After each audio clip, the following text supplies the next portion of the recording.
This is WWE superstar Drew McIntyre, and you're listening to the WWE Podcast.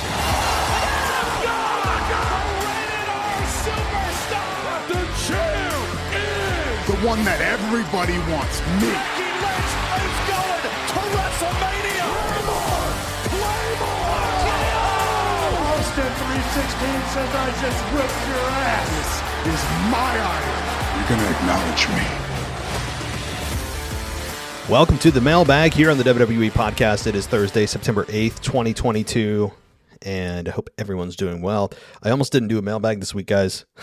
This close to not doing a mailbag, and just because I'm just like burned out work and trying to produce this show, and that video show that I do on the DuPont Network is also taking up much more of my time, and I enjoy doing it, but it interferes with the timing of this, and so if there are weeks I don't do the mailbag, I apologize. It's just getting to my absolute limit of just finding time to do it, and I appreciate everybody who takes the time to call and takes the time to write and wants to talk wrestling.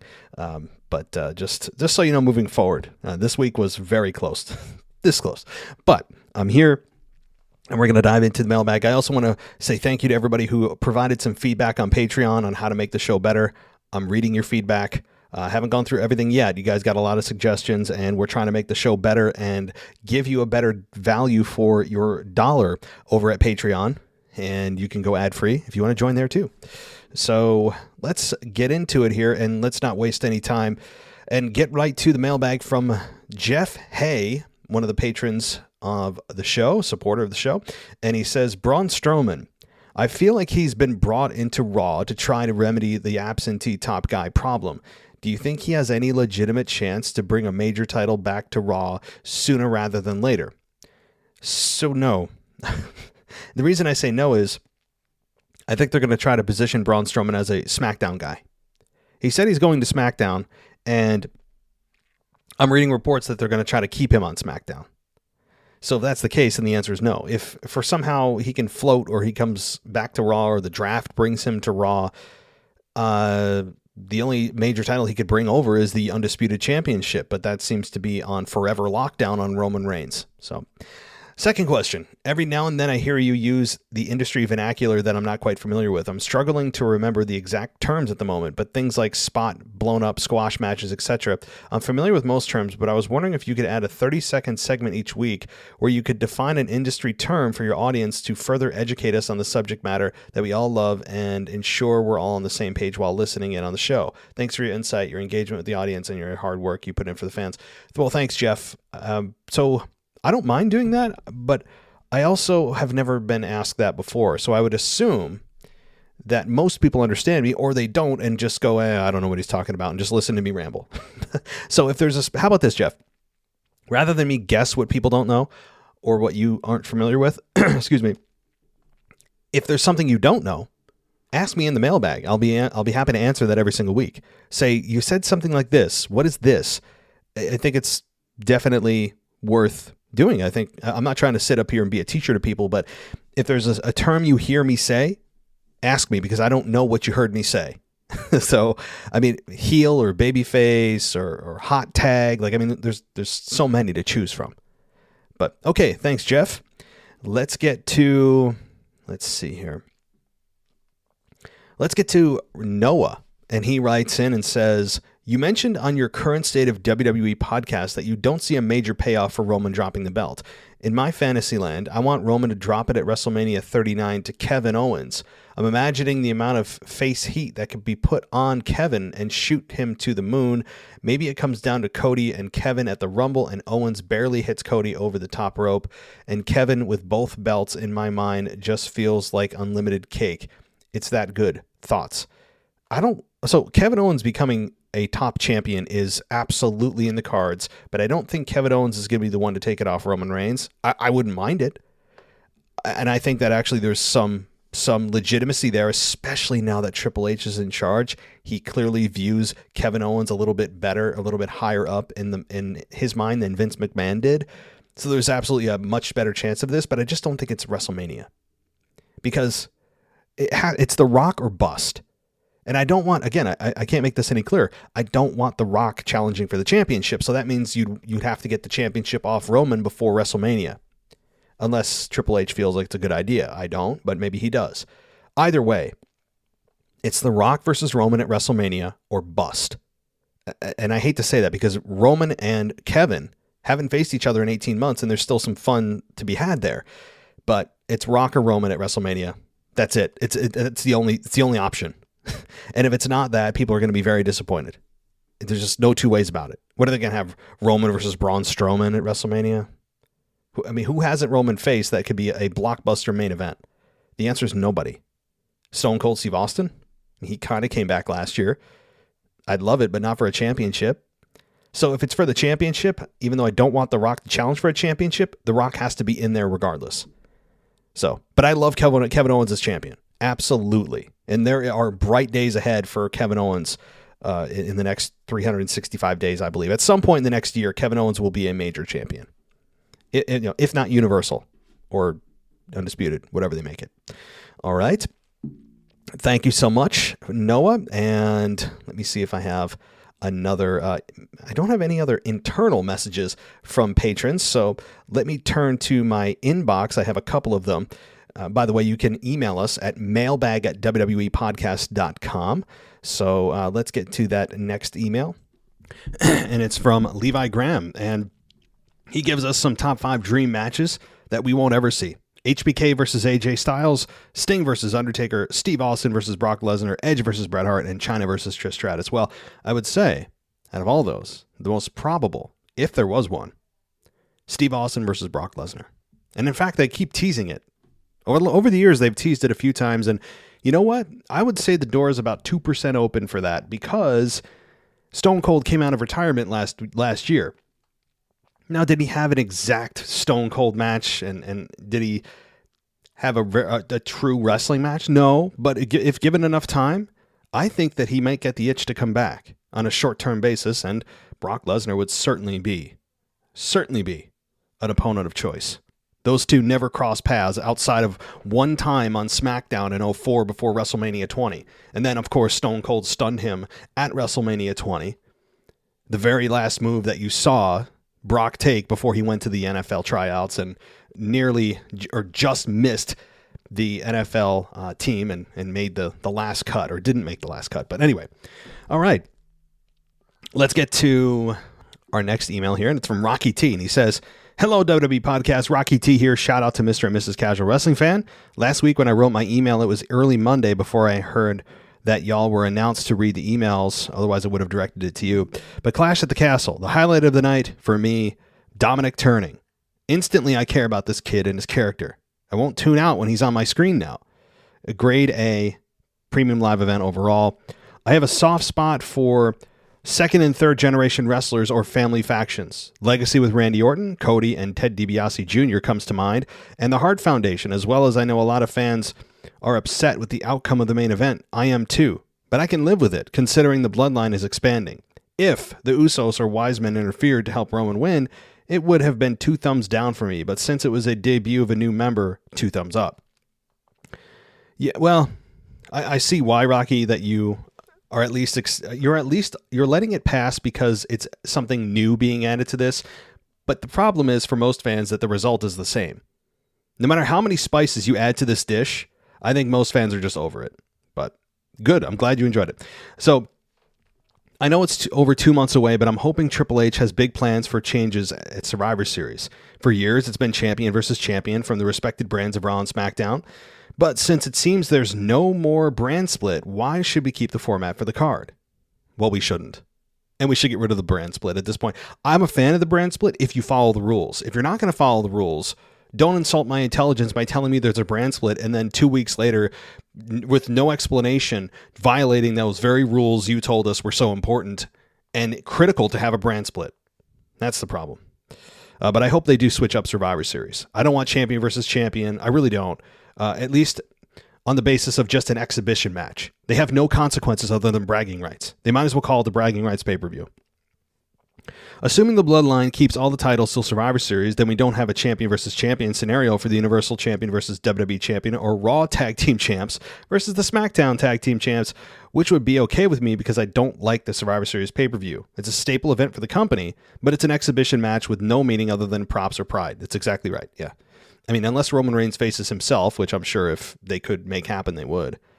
But the matches on the card should be correlated with the title of the event. Besides the 5-on-5 elimination match, why not have an elimination tag team match for the titles, 2, 3, or 4 teams, or a fatal 4-way elimination match for a mid-card title, or even a triple threat elimination match, which what I'm getting at is each match should have an elimination feature to the match, thus embracing the Survivor Series name, though, or they could even do a War Games match, which I think could give us the event a facelift. That match suits the Premium Live event perfect, or bring back the Beat the Clock Challenge. A Buried Alive match would fit this for the event. Catch my drift? Any other thoughts on what they could do differently? Well, I like your idea of actually having a theme for the show. The only issue I see is each match would get a little bit boring because there's only so many ways you can do an elimination match, right? And typically, the heels outnumber the babyface by the end of the match, and then the babyface has to overcome a 4-on-1, 5-on-1, 2-on-1 situation, and the babyface typically gets to the last person, eliminates 80% of that team, and then loses in the end, right? Typically. But I wouldn't do it for all the matches. I would like to see it formatted differently as well and actually have consequences for if you're going to do brand versus brand, have consequences. But I do like the traditional 5-on-5, but I want some kind of consequence out of that. I don't just want it, we beat you. Pride on the line, we win. I agree. But yes, they need something different for this to spice up one of their big 4 pay-per-views, which they need badly. All right, let's get to, I want to make sure I don't have any more patrons here. I believe this is Andrew. I don't know if you're a patron, I don't think. But this is Andrew, Andrew T., and he writes in and says, all right. He says, hi, Matt. All right, but it's a Welsh thing. I'm not sure what that means. Hope you and your family are well, mate. You too, buddy. Andy from Cardiff. Oh, Andy. Not Andrew. Sorry. Andy from Cardiff. Cool. All right. You're from Cardiff, Wales. You had to have gone to the event, man. If I read this email and you didn't go to the event, I may ban you from the show. But he says, longtime listener. Over 4 years. Love the show and all the hosts and contributors. Top fam. Thank you very much. I thought after 4 years of just listening, I'd get off my arse and finally write in, seeing as WWE came to Cardiff. I would like to thank all of you for not calling us England, and we are a very separate country, sort of. So I went to the Clash at the Castle pay-per-view yesterday. Okay. Whew. That was a close one, Andy. You started off right. So you went yesterday with your 8-year-old son, and you guys loved it. It was a great show overall, and I don't think I've ever had a better atmosphere at a wrestling show. Of course, I'm biased, but we Welsh can sing. Google Welsh rugby fans singing the national anthem, and some spine-tingling stuff will come up. I'll do that. My son and I were sat up in the heavens, but that cost €350, which is steep. My brother paid $700, and he was only in the middle rows, so I did think the price point was a bit of a piss take. Well, you understand that WWE is going to squeeze everything out of you guys that they can. They know that they can overprice it because it's been so long. So, yeah. What would it have cost you guys in the States? Maybe I'm just a tightwad. I love all these sayings, like tightwad and piss take, that kind of stuff. Obviously, those aren't, United States insults, but I understand it. So, what would it have cost us? Again, I'm speaking in upstate New York, not New York City, but upstate New York. If a pay-per-view was to come here, it probably would have cost in the upper section $80, maybe $60 to $80. Middle section probably would have been $100 to $200. Floor would have been $300, and then this is the U.S. dollars. Okay, so whatever the equivalent of is to euro, U.S. dollars. Probably the front row. If you were to get front row ringside seats, you're looking at like $500. For a Clash at the Castle. If it was WrestleMania, that's a different animal. But okay, here's your quick review of the show. Being in person, which is cool. Great crowd reactions. Bailey, not sure if you heard the song, Hey Bailey, I Want to Know If You'll Be My Girl. That's what it was. Jeez, I couldn't figure out what the hell you guys were singing. That's great. Edge, great pop, and the Dominic heel turn, which I predicted and spoiled for all who would listen before the match. I know, I did too. And honestly, the announcer is trying to pretend that, oh, who could have seen this coming? What else are they going to say? But of course, everyone was waiting for it. But it was 100% supported. Sheamus had a great support, which I was really glad about. I think he deserved it, and he's a little underrated. Match of the night, if not the year. 1,000%, dude. 1,000%, I agree. The main event, the support for Drew was unreal. Good match, but really pissed off he didn't win the titles. Really thought he was going to get it, but get the Universal title taken off him on Raw somehow. I did too. Yeah, sorry that I got everyone's hopes up. Don't listen to me, guys. I don't know what the hell I'm talking about. But if it would have made sense to give Drew his deserved moment and the fans, but then keep Roman's title run still going. I do hate Roman now, but maybe that's the point. Some of the chants were class FU Roman and who are ya? Who are ya? Okay, I'm not sure what that means, but where were the Usos and the Wise Man? Really? Would have loved to have seen Paul Heyman, and I think he would have had some good chance. Max respect, love him. I think the reason, and I honestly don't know if it had anything to do with the travel or whatever, I think it was by design, because it made Roman look vulnerable. And you're thinking, well, the entire bloodline's on here. Who's going to come out? And it was a nice setup to have somebody new being introduced. So that's why. Rants, your favorite bit, Matt. Other than Drew and Sheamus not winning, I thought at least one would. Tyson Fury. I went to watch wrestling, not boxing, and he was far too involved for me. It's not like he has officially retired from boxing, and coming to WWE, I wouldn't have minded so much. Then it would have built a good program with, say, Austin Theory after the failed cash-in. 1 minute he's all over Roman, the next he's Drew's best mate and trying to sing. Go away, Tyson. Let someone else have the limelight for a minute. I agree. I want nothing to do with Tyson Fury. I don't want to see him in a match. I don't want to see him knock anybody out. I don't want to see anything to do with Tyson Fury. I've got no interest in Tyson Fury. Zero. None. He was way too involved. If it was a throwaway segment where he just knocked Austin Theory out, in some kind of match that was not really that big of a high stakes matchup, fine. Like if they just want to have a kind of a throwaway moment, but a funny or a feel good moment with Tyson Fury, then whatever. But to have him intricately involved in the main event, are you kidding? And then celebrating with Drew after as if everything's okay. It was stupid. I totally agree. For such a great show, that was an awful, awful segment. The prick who wore the t-shirt that read "Better Dad Than Chris Benoit." Now I've got a pretty sick sense of humor, but that's just wrong. Glad I didn't see him live. Don't people just suck sometimes? Yeah, that is a little bit overboard. That I actually didn't see that. Maybe they blanked it out, or I don't know. I missed that shirt that somebody was wearing that said "Better Dad Than Chris Benoit." That's a little overboard. That's, yeah, when you really think about what Chris Benoit did, think about what he did. I'm not going to describe it to you because it's so awful and really unimaginable.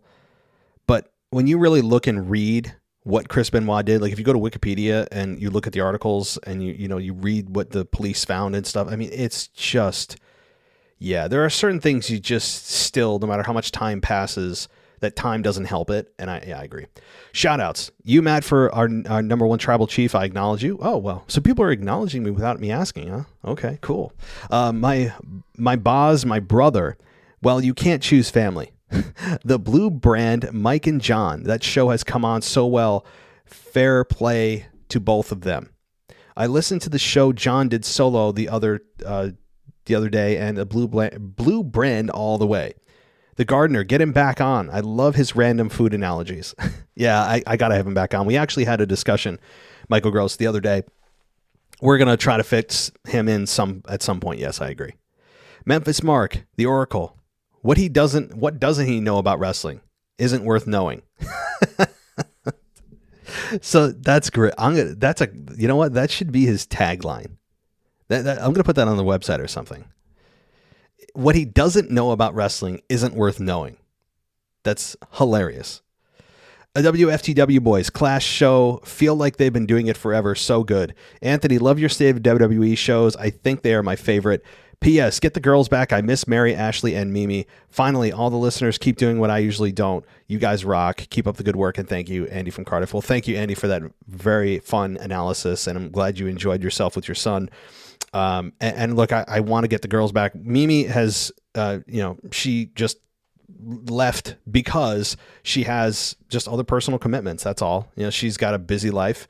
There's no bad blood at all. Ashley has her own podcast. So Ashley, I'd love to have on whenever I wish she could be a regular part of the show. And she is just so talented. And by the way, guys, go listen to her. It's the Kick Ash podcast. So Kikash, the Kick Ash podcast. Go listen to Ashley. She's just so good in what she does. And of course, having any of the girls on is always fun because there's not a lot of podcasts that are wrestling driven that are done by women.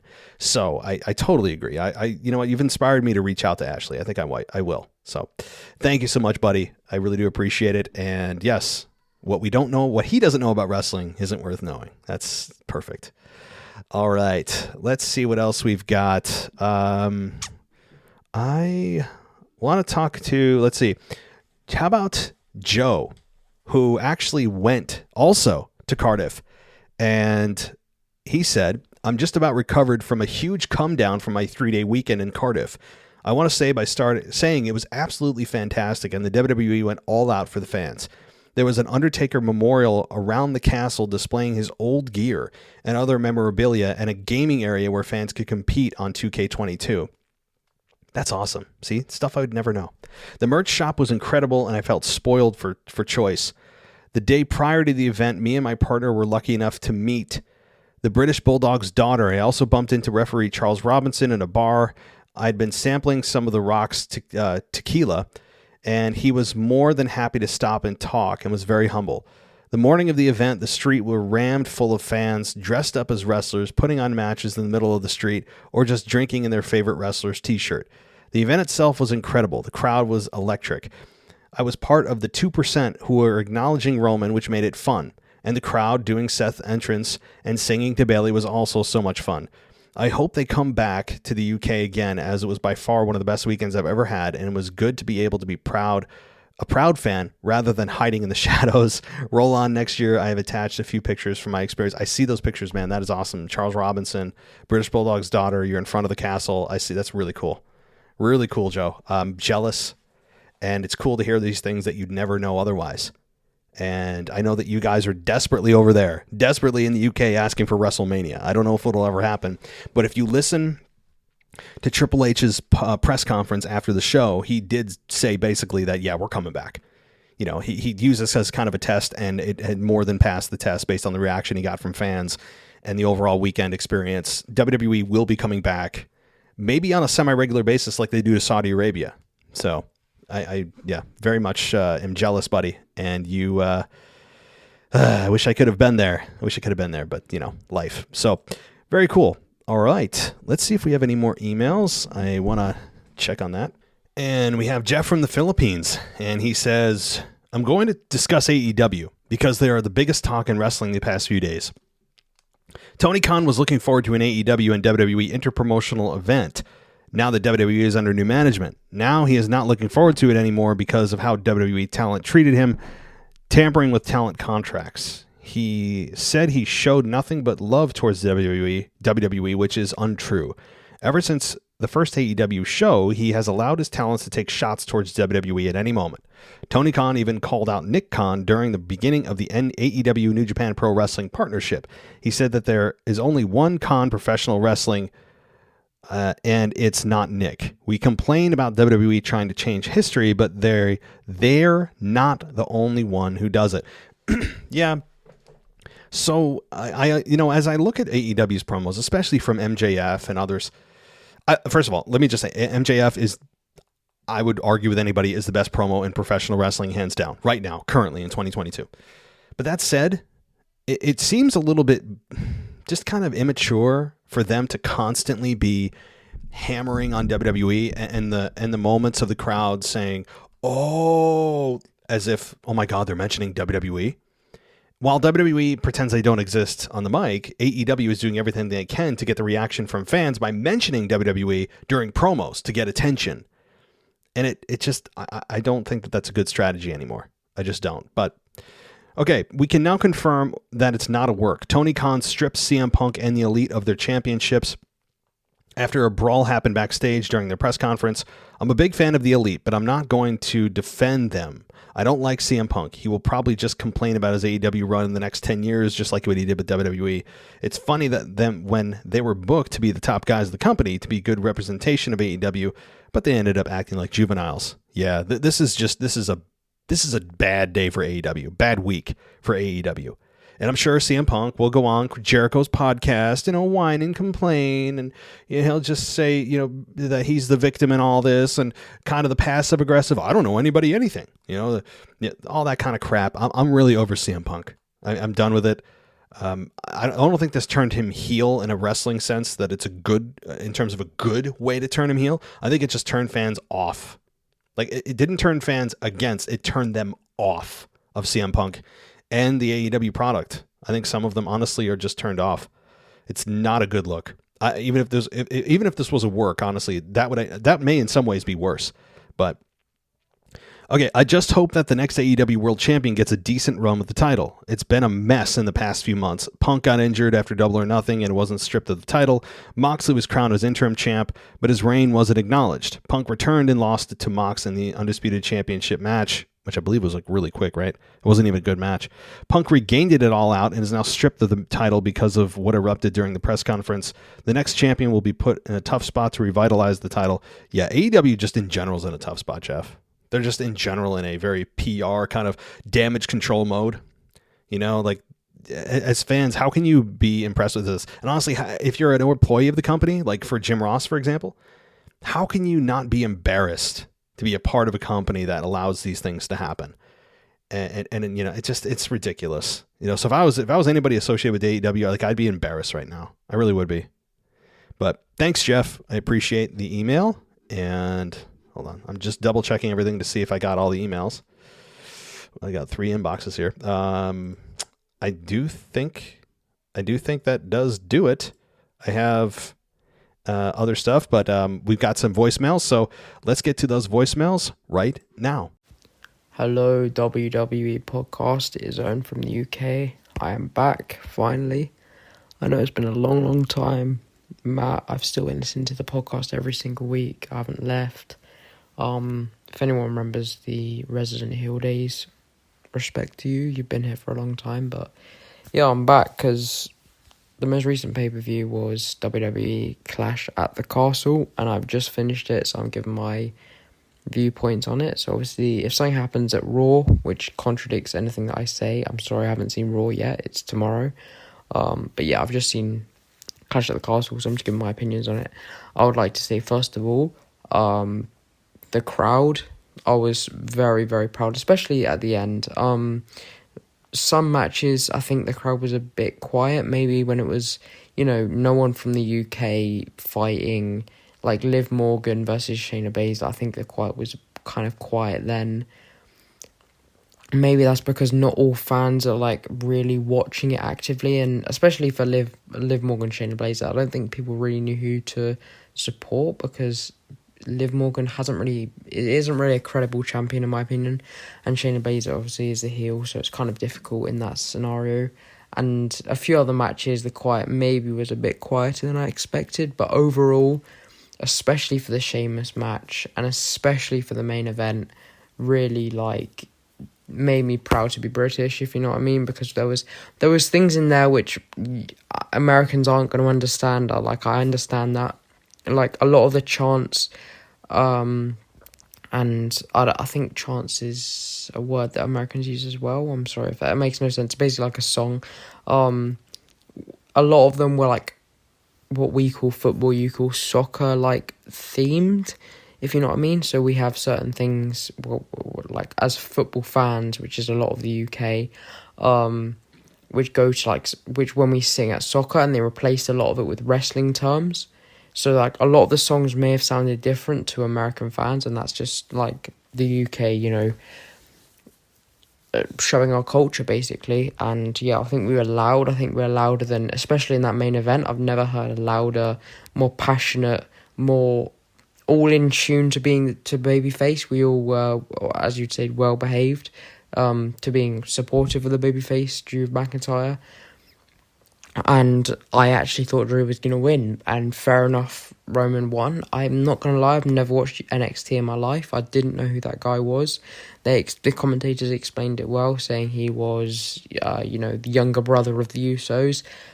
So I now believe that they are going for 1,000 days, because I don't think they're going to add another person to the bloodline to then him lose in between now and 1,000 days, which is, I believe, less than a year or around a year.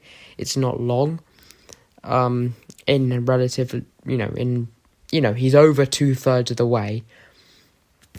I think he's going for 1,000 days, and I don't know who's going to win. I don't know who's going to take it. I also don't know when Austin Theory is going to cash in his Money in the Bank, because obviously the Tyson Fury thing, which I understand the Tyson Fury thing. I mean, I'm from the UK, obviously, as I've said, and I'm a boxing fan as well. I like boxing, I like UFC, and I know Tyson Fury is like the greatest fighter, the greatest heavyweight, in my opinion, of all time. A lot of people might disagree with that, but at the same time, I don't think he's not like the king of the UK. Like, a lot of people would be a fan of Anthony Joshua ahead of him. So I did think it was a bit odd that he dominated the card as much as he did with all of his appearances, but fair enough to him. I don't really know what's going to happen to Austin Theory now, so I want to know your opinion on that. When's he actually going to cash in? Is he going to cash in? And yeah, that's that thing. And also, my other thing is, what did you think of the crowd? Because in my opinion, I was really proud. So yeah, that's Owen from the UK. Sorry it's a bit long, but peace. Hey, well, welcome back, Owen. So that's kind of cool that, the whole culture element that I think is being overlooked, and the chance that we're going on. Look, I mean, most of WWE's audience, their core audience is United States, Canada based. But when you bring them into a new culture, you bring them into a new location, they're going to say they're going to come up with their own chants. They're going to interject their own culture. And that definitely happened. And there were a lot of chants that I honestly didn't understand, didn't get. And everyone just was like they were singing songs that I really have no idea what they were saying. I mean, I don't know if it was partially accent, partially intentional. I don't know. But yeah, I mean, look, with football or soccer or the same, well, to us, like you said, it's soccer, but to you, it's football. Obviously is like, it's a religion over there. For us, soccer is like if you're going to rank the sports from like professional sports from 1 to 5, like soccer is number 5. And then maybe probably golf is above soccer here, or football as you'd call it. So soccer is not big at all here. The only time anybody plays or pays attention to soccer is when the FIFA World Cup comes around and everybody all of a sudden has this, this shot of patriotic energy, and like they're all rooting for the United States. Like, that's it. That's the only time anybody pays attention, is if we're in the World Cup and we're getting close to winning or something. That's it. Other than that, we have very, very, very few soccer fans here in the United States, or football, as you'd say. But your question about Austin Theory, when do I think he's going to cash in? Probably Survivor Series, I'd imagine. Do I think he's going to win? No, I don't. At the same time, I could see them stringing it along, because the more he holds the briefcase, here's the thing. If they are planning on Austin Theory cashing in and failing, no matter when it is, then I would keep it on him as long as possible, because it keeps him in the conversation of the championship, which keeps his name in the conversation in your brain as a potential world champion. And having that kind of out there as an option adds the unpredictable element. So I would say Survivor Series, but I could also see them going all the way through to like Rumble Mania, and he cashes in and fails. That's the ultimate goal. The question, though, is, does he cash in and win? That question, I would say, is no. I don't think he wins yet. They wouldn't go from a 2-year reign with a heel to then putting the championship on another heel. Fans would lose their mind. So it's got to be a failed cash in. But thank you, Owen. Good analysis, and hope all is well. Let's go. Next one. Hey, Matt, that's in the WWE Podcast family. It's NY Kyle, a.k.a. Permafire Kyle, back again. So I watched Clash of the Castle, I watched NXT Worlds Collide, and I watched AEW All Out. I watched all three. It was a big weekend. the CM Punk stuff is in the news like crazy right now.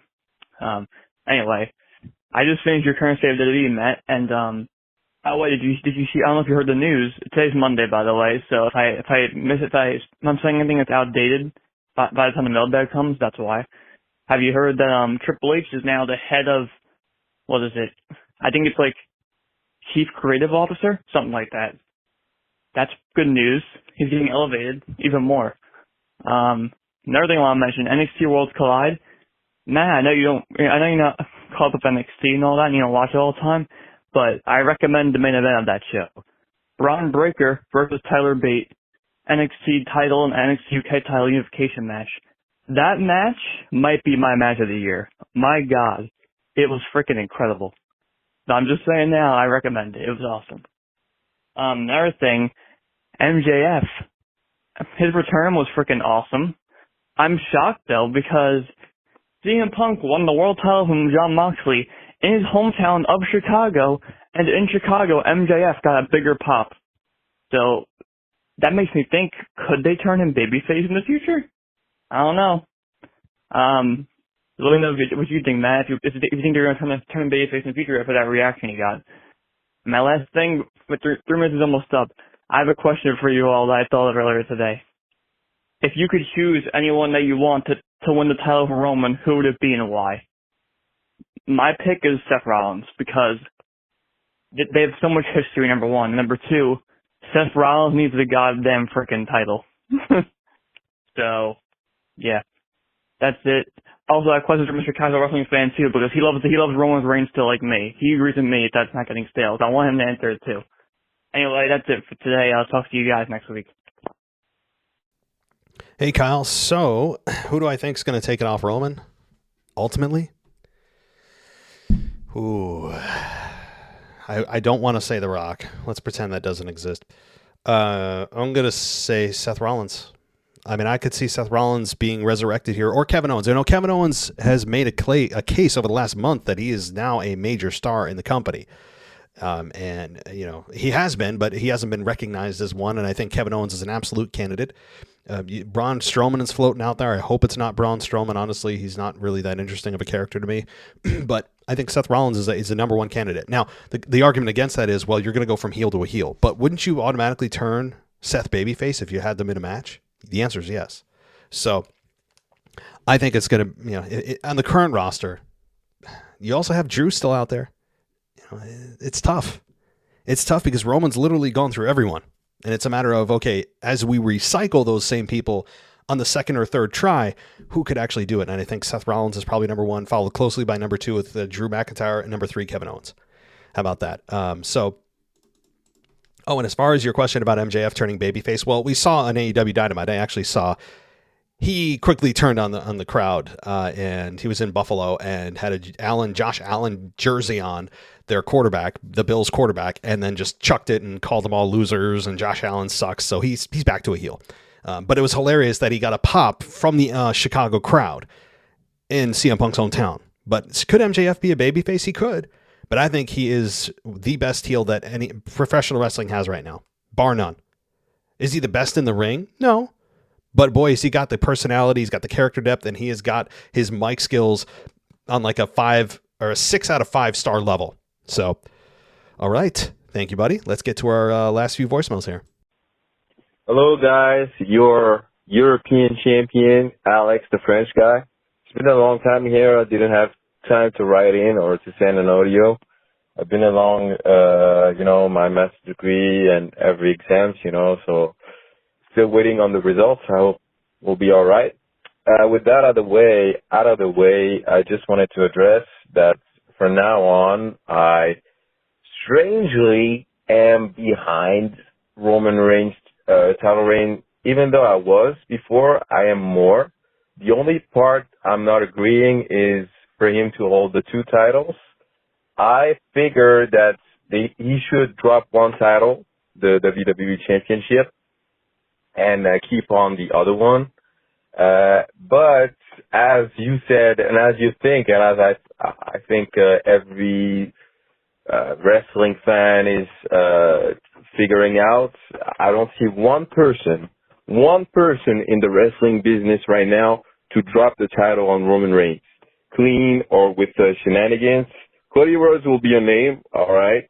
So we're not talking this year, we're talking Royal Rumble, and as you said, they can't wait until WrestleMania. Cody Rhodes is a name if it's properly built, but the problem is Rhodes being out of action, he will be a lack of, built. He needs some built before attacking Roman Reigns' title reign. So, I don't know. Like, I don't see any scenario where Austin Theory dethrone Roman Reigns. That is quite impossible. I would be very pissed, even more pissed at that than Roman Reigns keeping the title.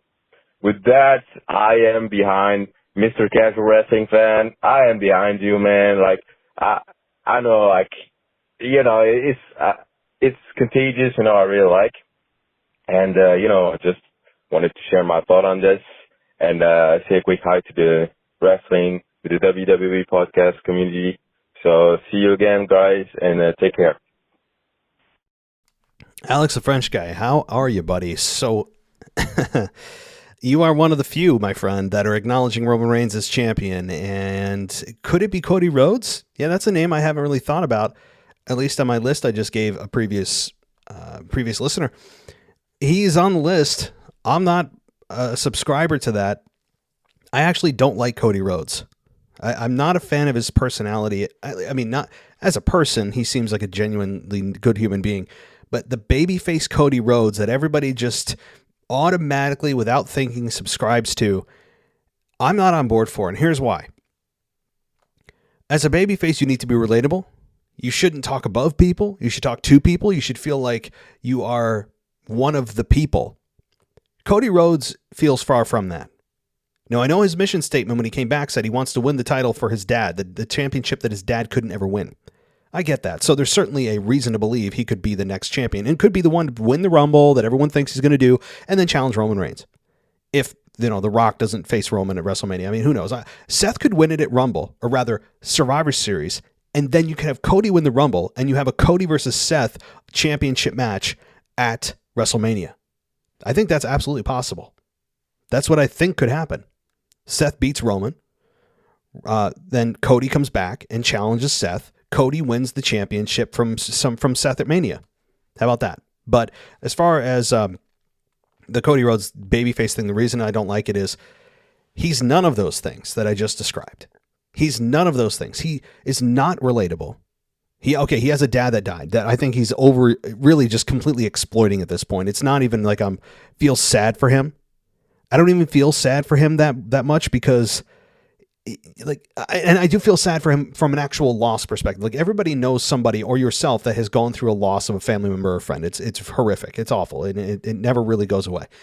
So you feel something, but it feels like he's exploiting it too much. I don't want to hear about your dad anymore. Like enough. You're a grown ass man. You are the one making your career. Stop piggybacking off of your dad. Stop it. And number two, he uses big words. He uses big words that are unnecessary.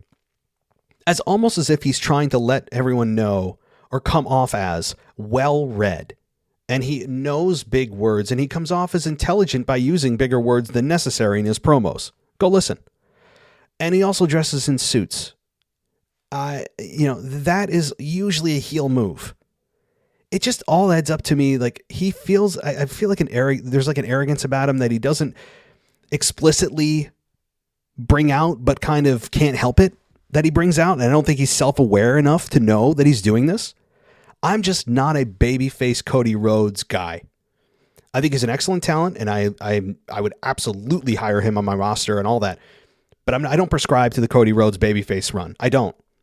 So, all right. Well, thank you, and let's get to our final voicemail. Hey, man, this is Justin from Maryland. Just want to get my thoughts on a couple of topics. So first with Seth Rollins, I really enjoyed his match with Riddle. I'm glad he won. I was kind of nervous watching the match because I thought Riddle was going to win. And Seth said that he was going after Roman, so I felt like it made sense. You can't have Seth go against Roman and he can't even beat Riddle. So I'm glad about that. I think they're going to have another match at Extreme Rules. So Seth will probably eventually accept the challenge. Hopefully he wins that match too, and then we can go on to Roman. Next is Judgment Day. I was kind of disappointed when they lost. I wasn't sad that Dominic turned heel because I was expecting that, but they should have won. And I figured that the story would probably continue. I'm not sure how long, maybe until after Extreme Rules, because I feel like Judgment Day and Ed need a new opponent. But I like Dominic's turn. I don't think he'll face Edge next week. I feel like they're gonna try to push that match. But yeah, I like that. Next is Liv Morgan. I expected her to win. Feel like she had an okay match against Shayna Baszler. I'm not sure who the next challenger will be. Maybe Ronda Rousey. I don't know what Charlotte is, but there aren't really many credible challengers on SmackDown because Bayley's on Raw now and Becky's out. So I'm not sure who Liv will face at Extreme Rules. Maybe Shayna Baszler again. But we'll see. Finally, Roman Reigns. I love this match with Drew. I expected him to win. It was no doubt in my mind he was going to lose that match. I heard that he won't be at Extreme Rules, but I think they're going to go with Drew and to go over. But I'm not sure. I'm guessing we'll find out after Extreme Rules who Roman's next opponent will be. Hopefully it'll be Seth. But, yeah, looking forward to Extreme Rules. I think there are going to be some nice matches. Interesting to see who last he's going to go up against. And Gunther. Maybe they'll run the Sheamus match back. But, yeah, it sucks that Roman won't be at that next PLE. So, yeah. But I think that's it. My time's probably almost up, of course. But looking forward to your responses, and I'll talk to you next week. Hey, Justin, I'm glad to hear you didn't get cut off this week. I always feel bad with the 3-minute timer that, by the way, I use Google Voice. They just cut it off. I'm not sitting there maliciously laughing as I hear you talking and then click the button, okay? It's a 3-minute timer, and I'm glad you got yourself in this week. Liv Morgan, could it be Shayna Baszler? It could. My tendency is that it's going to be some kind of multi-woman schmaz match at Extreme Rules. I think it's going to be multi-woman with ultimately Liv coming out on top again. Do I think that we're going to have Ronda Rousey eventually take it from her? Probably. Of course, there is Charlotte waiting in the wings at some point, and Becky at some point is also coming back to Raw. I mean, so Charlotte and Becky are, I think Charlotte will return before Becky, even though they're on opposite brands, but still. So I think Liv Morgan, at least in the short term, is going to face some kind of multi-woman match at Extreme Rules. And Roman Reigns and Seth, yeah, I keep talking about that. It seems to be the theme of the show. Roman Reigns and Seth, even though it's not official, with Roman Reigns likely taking Extreme Rules off. I guess that pay-per-view is not up to his standards, but we probably will get a Seth Roman match. I mean, how can it not? Think about what happened last year. There's a story to be told there, and I think Seth has a good chance of capturing the belt at the event. He should have a good chance at it. And I think with Triple H in charge and how he views Seth, there's a really good chance he takes the belt from Roman. And then, as I said, Cody comes back towards the end of the year, or maybe he's a surprise entry in the Rumble, wins the Rumble, and then we have a Seth Cody match at WrestleMania. I think that's totally possible. They're, part 4 at that point? So Braun Strowman, though, I don't think is next in line. I don't know what Braun Strowman's going to do on SmackDown. Maybe go after the tag teams again. I don't know. He's just doing random destruction, and hopefully he doesn't trip doing his choo-choo move around the ring this week. Yeah, I mean, I just think that right now, wrestling is interesting, though. Wrestling has never been more interesting, at least in the last, I don't know how many years, right? Like this, since before the pandemic, at least, that things, they're just rocking and rolling, and we've got returns, and the product feels like it's unpredictable. We've got different production methods, and we've got call-ups and all that kind of thing. And it's just, it's a fun time to be a WWE fan, especially if you are anti-AEW. I hope you're not, but if you are, WWE certainly looks better than AEW. And boy, we all forgot about the Vince scandal pretty quick, didn't we? That's all behind us. We all just oh yeah, Vince gave $20 million to a bunch of women he slept with and then covered it up. And we're all just yeah, that was a while ago. It's amazing how quickly the news cycle just moves, and then it's the next thing, and the next thing, and the next thing, and AEW is now the one with the black eye, obviously with CM Punk and the whole just mismanaged EVPs and people being stripped of championships, and Tony Khan looking like a complete wuss. I mean, it's a mess in AEW. So WWE is probably sitting back with their feet up on their desk going, yeah, we aren't so bad, huh? So, all right. So thank you, Justin. Thank you to everybody for calling in and writing in this week. I do appreciate it. And I'll be back. What is today? Today's Thursday. So I'll be back on Sunday with your week in review. And I'll be looking forward to that. Maybe I'll bring on a co-host. As I promised, I'll try to bring some female voices back in here. I love having the girls on. It's such a breath of fresh air, isn't it? Instead of hearing my mundane Bob Ross voice. So, all right, everybody, thank you so much for listening. As always, take care. I'll talk to you next time. Thanks for listening to the WWE Podcast. Don't forget to subscribe on your favorite podcast app so you don't miss a show, or head to WWEpodcast.com. And for all of these shows ad-free, head over to patreon.com/WWE Podcast. Until then, we'll see you next time.